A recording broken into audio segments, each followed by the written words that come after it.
¿Quieres usar UML como experto?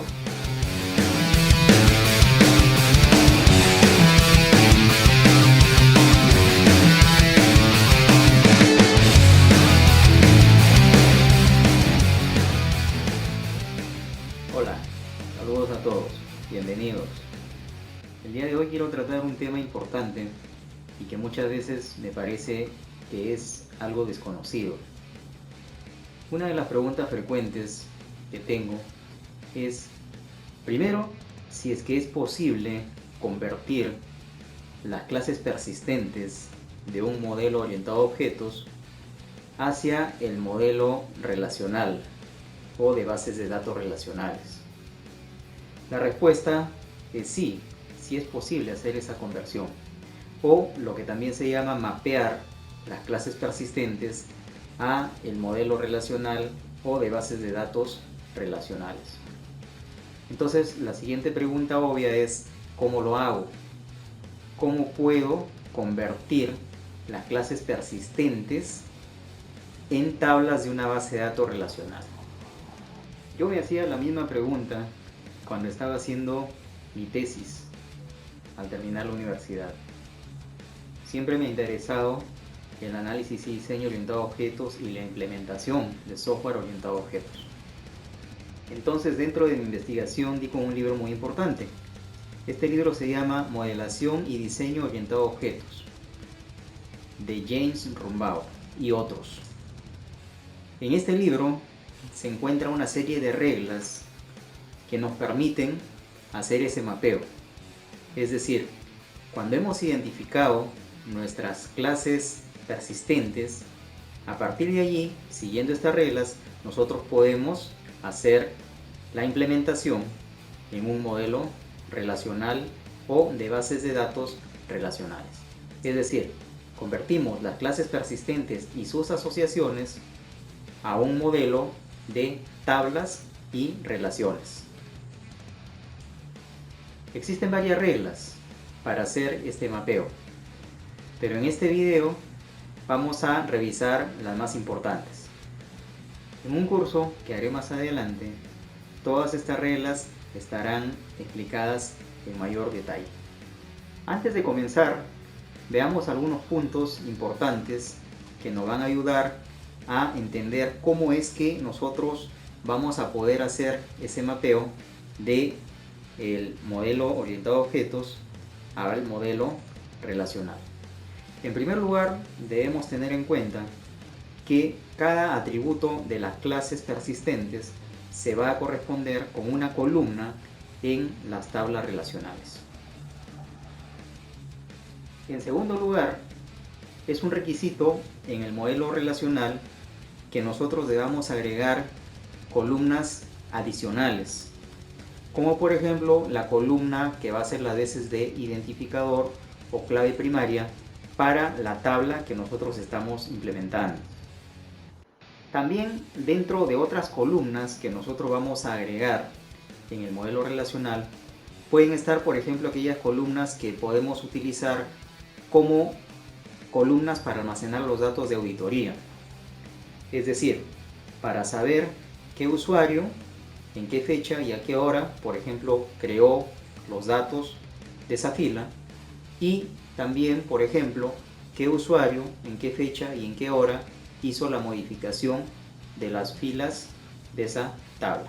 Finalmente, debemos indicar que el rendimiento de la aplicación que estamos implementando en cuanto al acceso a la base de datos puede estar influenciado por las decisiones que tomemos al momento de hacer el mapeo de lo que hemos diseñado orientado a objetos sobre el modelo relacional. Sin más preámbulo, entonces veamos ahora en detalle cada una de las reglas que hemos preparado para este video. Adelante. Vamos a revisar cada una de las reglas para convertir las clases persistentes en tablas relacionales. La primera regla dice que cada clase persistente se corresponde con una o más tablas en el modelo relacional. Entonces, en este caso, vamos a tener, por ejemplo, una clase persistente llamada entidad la cual tiene dos atributos. Le vamos a poner atributos A1 y atributo A2. Y esa clase persistente vamos a convertirla en una tabla relacional que va a tener, en este caso, el mismo nombre, también se va a llamar entidad. Cada uno de los atributos ya habíamos mencionado que se convierten o se mapean sobre columnas de la tabla relacional. Entonces vamos a tener dos atributos o dos columnas con el mismo nombre de los atributos. Vamos a tener la columna A1 y la columna A2. Adicionalmente, también hemos mencionado que en el modelo relacional es necesario que exista una columna de tipo identificador o de tipo identidad. En este caso es la columna ID y vendría a ser la clave primaria de la tabla relacional entidad. También habíamos mencionado que es necesario en muchos casos agregar columnas adicionales, como por ejemplo las columnas que nos permitan hacer auditoría sobre cada una de las filas de la tabla relacional. Continuemos. La regla número 1 estaba relacionada al tema del mapeo o la conversión de las clases persistentes en tablas relacionales. A partir de la segunda regla vamos a ver la correspondencia entre las asociaciones entre clases persistentes y cómo se mapean a las relaciones entre tablas relacionales. La segunda regla dice que cada asociación de uno a muchos se corresponde o se mapea con una tabla distinta, o sea, una tabla adicional, o también se puede incluir en forma de llave foránea dentro de la tabla que está en el lado de la asociación muchos. Veamos por medio de un ejemplo cómo es que esta regla se pone en aplicación. Entonces, vamos a tener dos clases persistentes asociadas, la entidad 1 y la entidad 2, ambas con sus atributos propios. Tenemos una asociación de uno a muchos y, como ya sabemos, las clases persistentes se corresponden o se convierten en tablas relacionales. Entonces vamos a tener una tabla relacional llamada entidad 1 correspondiente a la primera clase persistente y una segunda clase llamada entidad 2 que corresponde también a la segunda clase persistente. En cada uno de los casos tenemos que los atributos de cada clase persistente se han convertido en columnas de sus correspondientes tablas relacionales. Y también adicionalmente ya hemos incluido ahí los identificadores y los campos de auditoría correspondientes a cada una de esas tablas relacionales. Para hacer el mapeo o la conversión de la asociación debemos hacer lo siguiente. Fíjense que la regla dice que se debe corresponder con una tabla distinta, o sea, una tabla adicional, o se puede incluir en forma de llave foránea dentro de la tabla que está en el lado de la asociación muchos. No es muy conveniente para el caso de la asociación uno a muchos crear una tabla adicional. Eso lo vamos a ver en otro caso más adelante. Lo que vamos a hacer acá es seguir la segunda parte de la regla, que dice que debe incluirse como una llave foránea en la tabla relacional que está en el lado de la asociación muchos. Entonces fíjense en el ejemplo que tenemos en la entidad 2, que es la tabla relacional que está en el lado de la asociación muchos, tenemos incluida la columna ID1, que la hemos acá pintado en color azul. Esa columna es a su vez clave primaria de la entidad 1, que es la tabla relacional que está en el lado de la asociación 1. En eso consiste esta regla. Se lleva la clave primaria de la tabla relacional que está en el lado de la relación 1 como una columna que es llave foránea en la tabla relacional que está en el lado de la asociación N. De esa manera tenemos la conversión de la asociación 1 a muchos de las clases persistentes hacia las tablas relacionales en un modelo entidad-relación. Continuemos.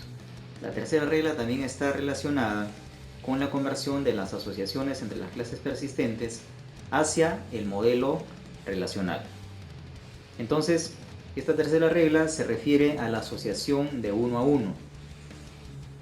En este caso se dice que se corresponde también con una tabla adicional, o sea, podríamos crear una tabla adicional para representar o mapear esta relación, o también puede ser incluida como llave foránea en cualquiera de las tablas relacionales correspondientes a las clases persistentes.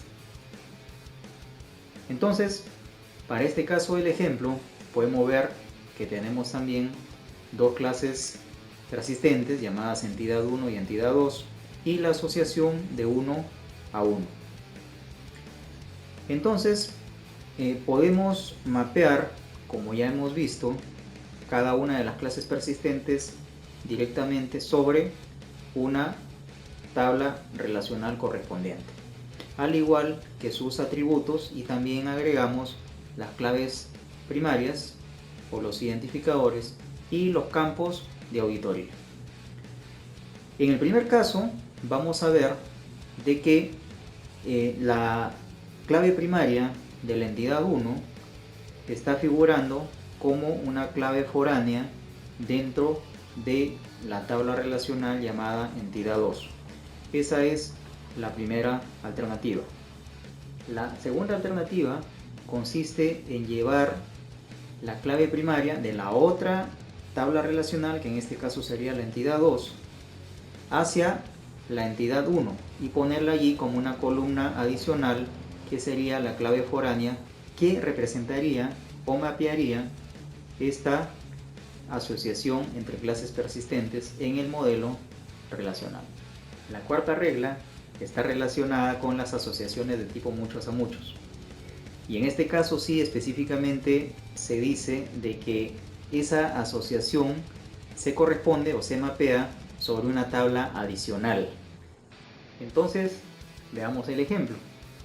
Acá tenemos también las dos clases persistentes llamadas entidad 1 y entidad 2 con sus respectivos atributos, pero con una asociación de muchos a muchos. Entonces, según la regla, en el modelo relacional, primero vamos a tener las tablas relacionales correspondientes a cada una de ambas entidades, como ya hemos visto, con sus atributos, con sus claves primarias, con sus campos de auditoría. Y para hacer el mapeo de la asociación de muchos a muchos, estamos incluyendo una tercera tabla relacional, a la cual hemos llamado entidad 3. En este caso, fíjense en el detalle de que va a tener esta tabla relacional su propio identificador, que va a ser ID3 en este caso. Va a tener como claves foráneas los identificadores de las tablas que se están relacionando, que sería el identificador 1 y el identificador 2, ambos de cada una de las tablas relacionales, entidad 1 y entidad 2. También va a tener sus propios campos de auditoría. Y fíjense que ya no va a haber una relación directa entre la tabla relacional entidad 1 y entidad 2. Ahora la relación entre la tabla relacional entidad 1 y la tabla relacional entidad 2 se va a realizar de manera indirecta a través de la tabla que hemos adicionado, y va a ser una relación de uno a muchos entre cada una de las tablas originales y esa tabla adicional. A partir de la regla número 5 vamos a ver ya las asociaciones de tipo jerárquica o de tipo herencia. La regla número 5 indica entonces que la superclase y todas sus subclases se corresponden cada una con una tabla relacional. Veamos el ejemplo. Tenemos la entidad 1, que es la superclase, y tiene dos subclases que son la entidad 2 y la entidad 3, cada una con sus respectivos atributos. Según esta regla, cada una de esas clases persistentes se va a corresponder con una tabla relacional correspondiente. Entonces vamos a tener tres tablas relacionales, una para la superclase entidad 1 y dos para sus correspondientes subclases, entidad 2 y entidad 3, con sus atributos correspondientes, teniendo en cuenta, como ya sabemos, las claves primarias y los campos de auditoría. Pero adicionalmente en este caso tenemos que aplicar también una de las reglas que tiene que ver con las asociaciones de uno a muchos, para relacionar a la superclase con cada una de sus subclases. Estas van a ser asociaciones de uno a muchos y, como ya sabemos, debemos colocar en las subclases como clave foránea la columna correspondiente a la clave primaria de la superclase. Son las columnas que en este caso están en color azul. Continuamos entonces con la regla número 6. Esta regla también está relacionada con las asociaciones de tipo jerarquía o las asociaciones de herencia entre clases persistentes. Esta es otra manera de hacer el mapeo de la herencia de clases persistentes al modelo relacional, y consiste en lo siguiente.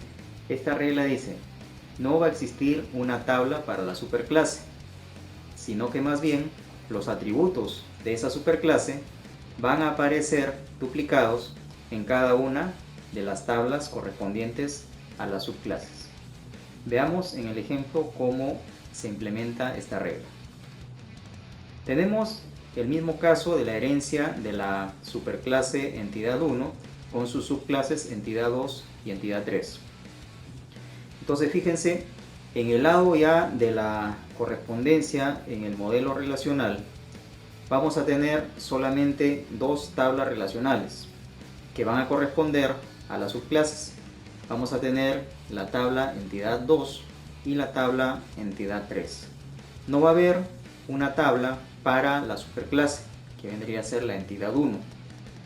Pero fíjense que en cada una de esas tablas correspondientes a las subclases aparecen los atributos de la superclase.